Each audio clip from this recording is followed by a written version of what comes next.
Pope Francis' trip to the United Arab Emirates is being hailed as an important step in interfaith dialogue between Catholics and Muslims. Earlier this week, Lauren Ashburn spoke with Professor Francis Campbell, former British ambassador to the Holy See and former Deputy High Commissioner to Pakistan, about conditions for Christians in that country and his impressions of the Pope's historic visit to the Arabian Peninsula.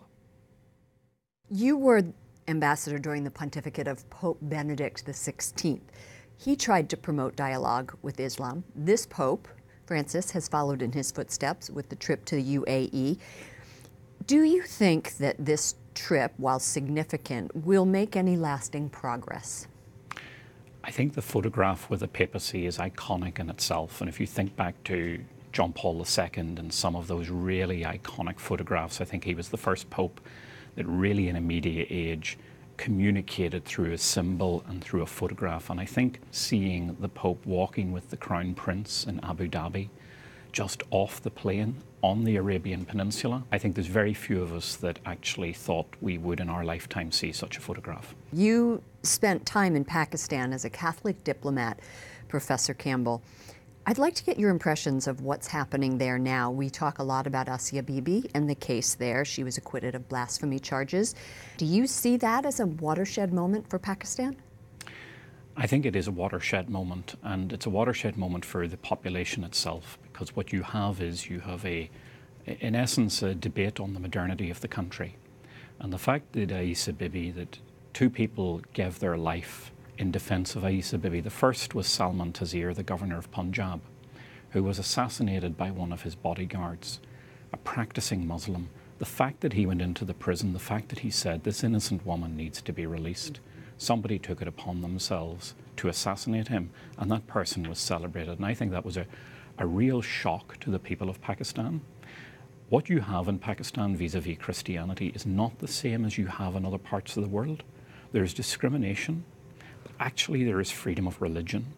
And if you look at the Pakistani constitution from the time of partition, where it was meant to be a pluralist state, where you have... What year was this? This was 1947. Okay, and there is right now persecution, Christian persecution in much of the world, including in Pakistan. Why is it different there?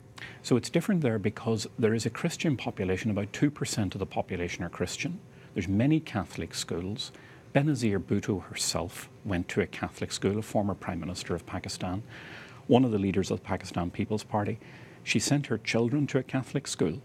So there are priests and nuns, and there is a vibrant population in Pakistan. Albeit small, but there is a population in Pakistan of politicians and of leaders that want that vibrant presence because it speaks to the plurality of Pakistan. So there really is, it's a divided issue at the moment. You work, Professor Campbell, at St. Mary's University in London. It's the oldest Catholic university in the UK. Before we go, what is the biggest challenge for Catholic education and Catholics in England today? Being distinctive. So the history of England and the history of education in England is complex. 26% of our children go to state-funded faith-based schools.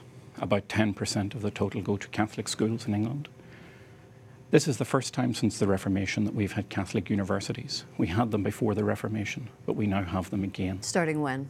Starting in 2014. So it's a new development for the church, and it's a new development for the state. And your role is key in that, I believe, and most likely promoting it. Yes.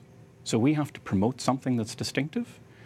And we're very conscious that what we're trying to do in the 21st century is something that evaded Blessed John Henry Newman in the 19th century, and that is to have a Catholic university. He tried in Ireland. We're now trying in London. Many thanks for joining us. Former Ambassador Francis Campbell and now Vice Chancellor of St. Mary's University in London. Thank you so much for joining us. Thank you, Lauren.